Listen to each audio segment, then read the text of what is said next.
Good morning 11th class बच्चे। Last time हमने centre of mass of ring discuss किया था। आज हम टॉपिक डिस्कस करेंगे centre of mass of disc बच्चे। Centre of mass of disc बच्चे समझना बिल्कुल भी मुश्किल नहीं है बेटा, आप आराम से बता सकते हो। मुझे एक बात बताओ, डिस्क का मतलब क्या होता है? अगर मैं कहूं कि एक रिंग है बेटा ये और एक डिस्क है, क्या डिफरेंस है दोनों में? बस एक ही डिफरेंस है बेटा कि अंदर से फिल होती है बेटा, इसको हम डिस्क बोलते हैं। डिस्क अंदर से मीडियम होता है अंदर बेटा, इसके एयर होती है बेटा, रिंग होता है बेटा, ये डिस्क बन गई बेटा। अब डिफरेंस इतना है कि अगर मैं बहुत सारे डिस्क रिंग बेटा, अगर बहुत सारे रिंग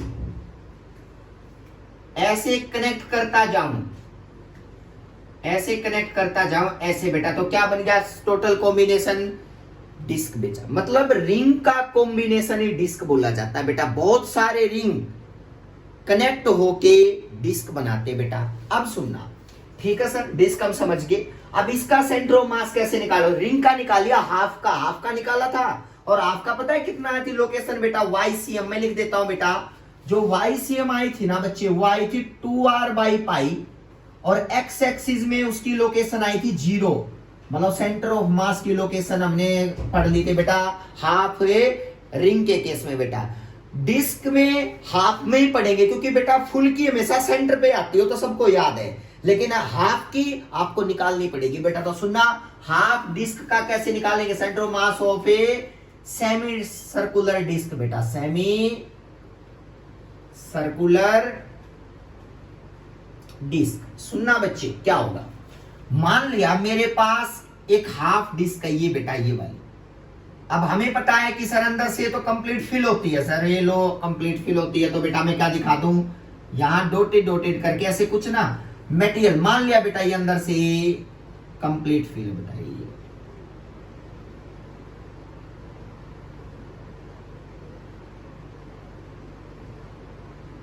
देखो बेटा ये कंप्लीट डिस्क है। अब बात ये आती है कि बेटा इसका सेंटर ऑफ मास कैसे निकालोगे? क्या क्या चीजें आपको गिवन होंगी, लिख लो। टोटल मास ऑफ डिस्क, ये आपको ऑलवेज मिलेगा बेटा, टोटल मास ऑफ डिस्क। ये याद रखना, अगर यूनिफॉर्म डिस्ट्रीब्यूशन है तो डिस्क का, सारे केसेस यूनिफॉर्म के केस में करवा रहे हैं, नॉन यूनिफॉर्म भी बताऊंगा, वो थोड़ा सा एडवांस टॉपिक है कि अगर मास नॉन यूनिफॉर्मली डिस्ट्रीब्यूटेड है तो यहां मास ज्यादा हैवी, यहां थोड़ा सा लूज, यहां और ज्यादा हैवी, अगर ऐसा केस है तो चेंज हो जाता है बेटा। तो सुनना, total mass of disc m दे रखा है और रेडियस क्या दे रखी है बताओ बेटा? इसको मैं यहां से ना, अब ये पता चल गया ना, मैं इसको यहां से रब कर ही देता हूं बेटा। लो अंदर से मान लेना फिल है बेटा, कंप्लीटली फिल है बेटा, मीडियम इसके अंदर। इसकी रेडियस दे रखी है r बेटा, r रेडियस ऑफ डिस्क। ये चीजें आपको आगे वाला में देगा बेटा, रेडियस ऑफ r। अब बात आती है कि सर फॉर्मूला कौन सा? सबसे पहले बताओ, सेंटर ऑफ मास निकालना है। कहां से? ये क्वेश्चन इंपॉर्टेंट है, ये पूछना है जहां आप रेफरेंस फ्रेम मानते हो बेटा। मान लिया रेफरेंस फ्रेम सेंटर पे ये यहां पे बेटा, यही मानते आए हो ना, तो बेटा क्या करो, इसको मानते हुए एक तो y एक्सिस ड्रॉ करो और एक x एक्सिस बनाओ बेटा, जो इससे पास होके निकले। कोऑर्डिनेट सिस्टम बनाओ बेटा, तो ये x एक्सिस, बिना कोऑर्डिनेट सिस्टम पॉसिबल नहीं है बेटा। ये ओरिजिन है जहां से मुझे सेंटर ऑफ मास बताना है कहां बनेगा। अब देखना बेटा, ये अंदर से फिल है बेटा, फिल अंदर से मीडियम है इसके अंदर, ये बिल्कुल रिंग की तरह नहीं है, अंदर से भरा हुआ है बेटा। अब मुझे बताओ बेटा, आपके पास एक ऑप्शन है, सेंटर ऑफ मास के फॉर्मूले सब जानते हैं सर, हमने पता है, आपने बताए थे, YDM integration upon m। x से निकालना है लोकेशन तो XDM अपॉन m। वहां हमने पुट किया था r को सिटा साइन थीटा, वो नहीं करना बेटा हमें। अब सुनो कैसे बेटा, एक छोटा सा पोर्शन तो मानना पड़ेगा ना। dm कहां मानोगे? देखो बेटा, रिंग पे तो यहां मान लिया था कहीं भी, क्योंकि वो रिंग था बेटा, उसके ऊपर मास ऊपर ही तो था, नीचे तो वो ओपन था बेटा, वो एयर थी, लेकिन इसके तो अंदर भी तो मास है ना बेटा। तो मैंने क्या किया, अंदर से एक छोटी सी स्ट्रिप, देखो बेटा अंदर एक छोटी सी स्ट्रिप कट कर ली। मैं यहाँ पे मीडियम बना रहा हूं बेटा, आपको थोड़ा सा फील आना चाहिए, इसलिए मैं मीडियम बना रहा हूं अंदर।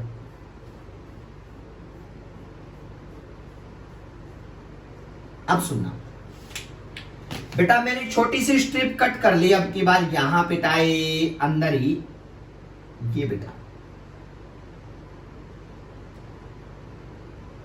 ये स्ट्रिप, क्योंकि कट कर सकता हूं ना, रिंग थोड़ी है बेटा, अंदर भी तो मास ले सकता हूं। ये बेटा लिया, ये छोटा सा रिंग ही है एक टाइप का, और ये रिंग को ऐड करते जाओगे तो क्या बन जाएगी, कंप्लीटली डिस्क बन जाएगी। तो छोटा सा रिंग ही मान लो इसको बेटा, कि स्मॉल रिंग है बेटा, यानी कि एक रिंग ही है एक टाइप का, और इसका सेंटर यहाँ है बेटा, ये रिंग ही मान लिया बेटा। कितनी दूर है बताइए, ये डिस्टेंस x मान ली बच्चे, ये डिस्टेंस पता है कितनी डिस्टेंस पे मान लिया, ये छोटा सा रिंग x डिस्टेंस पे बेटा। लो इसका मतलब ये डिस्टेंस x है बेटा, ये x पे। क्लियर है बेटा, एक रिंग ही मान लिया ये छोटा सा बेटा। अब बहुत सारे रिंग्स अब अटैच करोगे तो कंप्लीट डिस्क बन जाएगी बेटा। अब बात आती है, ठीक है सर, फॉर्मूला क्या होगा, देखना बेटा, अगर मैं YCM निकालू सेंटर ऑफ मास, तो सबसे पहले तो मुझे डीएम ही नहीं पता, डीएम कितना है बेटा, फॉर्मूले में तो बाद में पता, डीएम निकालना पड़ेगा। तो मुझे बताओ, अगर बेटा ये रिंग की रेडियस r है, तो इसका टोटल एरिया, देखो बेटा सर्कमफ्रेंस नहीं आएगा क्योंकि अंदर से भरा हुआ है, तो एरिया बेटा, तो इसका मतलब एरिया क्या है, अगर एरिया बेटा पाई आर स्क्वायर बाई 2, क्योंकि हाफ रिंग है ना बेटा, डिस्क है सॉरी, तो मास m दे रखा है बेटा, टोटल मास कितना दे रखा है m बेटा, तो एरिया इतना है तो मास m, यूनिटरी मेथड बेटा 1 है तो m अपॉन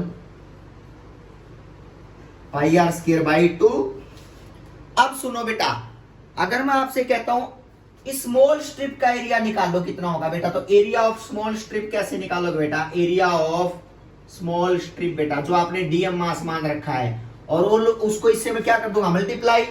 तो मुझे बताओ बेटा, उसकी सबसे पहले तो इसकी विड्थ कितनी है बेटा, विड्थ है dx विड्थ है बेटा, इसकी जो पोर्शन कट किया है इसकी विड्थ dx है। लो बेटा, dx विड्थ का x डिस्टेंस पे बताओ कितना एरिया होगा, आप बताओगे ना बेटा, निकाल के देख लेना। कैसे निकालोगे, इस टोटल वाले में से स्मॉल वाले को माइनस कर देना एरिया को, तो छोटी सी स्ट्रिप का एरिया निकल गया ना। पता है कितना आएगा, वो आएगा बेटा पाई एक्स dx, चाहे निकाल के देख लो बेटा, पाई एक्स dx आएगा। कैसे निकालोगे, यहां से यहां तक का टोटल निकालो, स्मॉल इसका जो x वाले को माइनस कर दो, बताओ x plus dx, pi r square है ना, r की जगह x प्लस dx पुट करो, फिर एक r की जगह x पुट करो, आपस में माइनस कर दो बेटा एरिया को, तो आपका आंसर आएगा पाई एक्स dx, करके देख लेना बेटा। तो इसका मतलब अगर एरिया इतना है पाई एक्स dx, तो मास कितना होगा, तो मास होगा बेटा, इसको पाई एक्स dx से मल्टीप्लाई कर दो। लो बेटा आ गया, 2 ऊपर जाएगा ना, तो ये 2 तो ऊपर चला गया। लो भाई, ये जो आपको दिखाई दे रहा है ना, ये स्मॉल स्ट्रिप का मास आ गया बेटा, यूनिटरी मेथड से, कुछ नहीं है, बिल्कुल सिंपल है।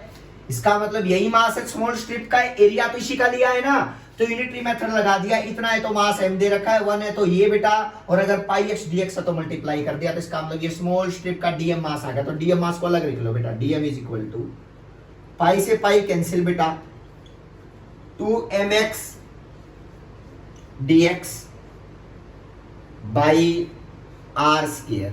लो भाई, डीएम तो निकल गया, अब कुछ नहीं करना, अब आपका काम एक ओनली बेटा, y निकालना। How we can find y कितना होगा बेटा, ये बड़ी इंटरेस्टिंग है। इसको रिंग मान लो बेटा, इसका सेंटर ऑफ मास कितनी दूर होता है एक रिंग का बेटा, आपको पता है कि एक अगर रिंग है तो उसका सेंटर ऑफ मास कितनी दूर होता है, 2r बाई पाई, अगर r रेडियस का है तो ये तो रेडियस ही कितनी का रिंग है, r रेडियस का, x रेडियस का मान रखा है, तो इसका मतलब है इसका छोटे से इस रिंग का सेंटर ऑफ मास कहां मिलेगा, बताओ जल्दी से। y कोऑर्डिनेट क्या लिखोगे, y इसका स्मॉल सेंटर, जो सेंटर ऑफ मास मिलेगा y कोऑर्डिनेट उसका, वो मिलेगा बेटा 2x बाई पाई पे। ये मत पूछना कैसे आया सर, ये देख लो, ये मैं प्रूव करवा चुका हूं कि अगर मुझे y कोऑर्डिनेट लिखना, इस रिंग का सेंटर ऑफ मास कहां आएगा, हमें पता है ये रिंग ही एक टाइप का x डिस्टेंस पे बेटा, एक स्मॉल रिंग है बेटा, ये स्मॉल रिंग है, इसका मतलब इसका सेंटर ऑफ मास कहां था, 2x बाई पाई पे। तो मतलब 2r बाई पाई पे कब आया था, जब r रेडियस का रिंग था, तो रिंग तो सिर्फ x रेडियस का है ना, जो कट किया है वो तो रिंग x रेडियस का एक टाइप का, तो इसका मतलब 2x बाई पाई। अगर मुझे x पुट करना पड़ जाए तो x क्या पुट करोगे, 0, तो देखो बेटा सिंपल बात है, क्योंकि y के कोरस्पोंडिंग, ओनली x के कोरस्पोंडिंग उस रिंग की कोई वैल्यू नहीं है बेटा, तो x 0 y 2x by pi, ये 2r बाई पाई से बेटा। लास्ट टॉपिक ध्यान से सुनना पड़ेगा अपने, इससे पहले वाला जो क्लास थी बेटा। अब 2x बाई पाई, ठीक है सर, इसका y कोऑर्डिनेट है ना इस रिंग का, सेंटर ऑफ मास का वो ये होता है 2x बाई पाई, x 0 है, मतलब इसका x कोऑर्डिनेट बेटा, x कोऑर्डिनेट जो सेंटर ऑफ मास का बेटा। अब बात करते हैं, ठीक है सर, ये डीएम ये निकल गया, y आपने बता दिया, इस फॉर्मूले में पुट कर लो।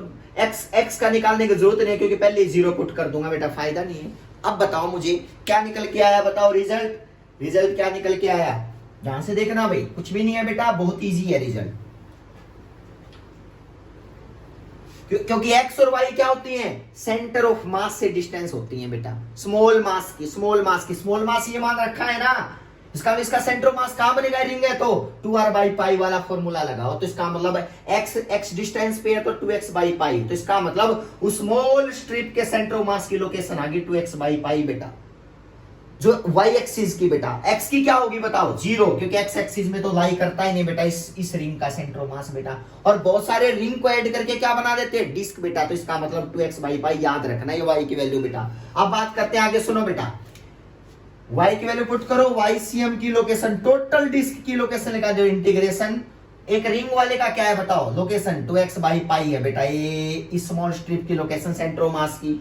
dm कितना है, 2m r² x dx। लो भाई ये बन गया फॉर्मूला, क्लियर है बेटा। लिमिट कहां से कहां तक, ऐसे रिंग यहां से तो कट करना शुरू करता हूं, यहां से कट करता गया 0 to r तक, 0 to r तक तो लिमिट होगी 0 to r, और नीचे है 1 m और है बेटा, ये बेटा, क्लियर है। अब जो कट हो सकते हैं कांस्टेंट बाहर लो बेटा, हमें कुछ नहीं करना इसमें, कांस्टेंट वालों को सबको बाहर लो बेटा, ये आपको बड़ा लग रहा है लेकिन है कुछ नहीं, 4m ये सब बाहर लो, 4m, x वाले अंदर रखो क्योंकि x वेरी कर रहा है बेटा, तो x 4m πr² m integration 0 to r बेटा, क्या आ गया x² dx बेटा। लो अब ये इंटीग्रेशन करेंगे हम x का बेटा, लिमिट 0 to r बेटा। अब रिजल्ट बताओ इसका क्या निकल के आया, बताओ आंसर इसका। MCM क्या होगा बताओ, कैंसिल, इसका इंटीग्रेशन होगा x की 3/3 बेटा। लो मैं रब कर रहा हूं, x की 3/3। अब निकालो जल्दी से आंसर इसका, x की 3/3। तो रिजल्ट क्या है YCM का, YCM आया बेटा 4πr² मल्टीप्लाई बेटा x की 3/3, ऐसे 2 मार्क लगाओ, upper limit minus lower limit बेटा। तो YCM जो आया that is equal to 4πr² multiply r की 3/3, एक r² तो r² कैंसिल होगा, तो क्या लोकेशन आई 4r/3, मतलब देखो बेटा 3π, मतलब y कोऑर्डिनेट कंप्लीट डिस्क का सेंटर ऑफ मास आ गया 4r/3π पे। x एक्सिस का क्या आएगा, x एक्सिस से कितना आएगा 0, क्योंकि बेटा उस रिंग का जो छोटा सा रिंग मान रखा है ना, उस रिंग का x लोकेशन 0 होता है, मतलब यहाँ पे उस लोकेशन पुट करोगे x के फॉर्मूले तो 0 मिलेगी आपको बेटा, तो 0, तो y x और 0 बेटा। अब बता देना सेंटर ऑफ मास कहाँ आएगा, ये लोकेशन कहीं ना कहीं 4r/9 या आपकी हाफ रिंग r/2 पे ना, तो r/2 से बनेगा, इसको 3 मान लो बेटा, 3.14 होता है, फिर भी 3 मान लो, 3 4 9,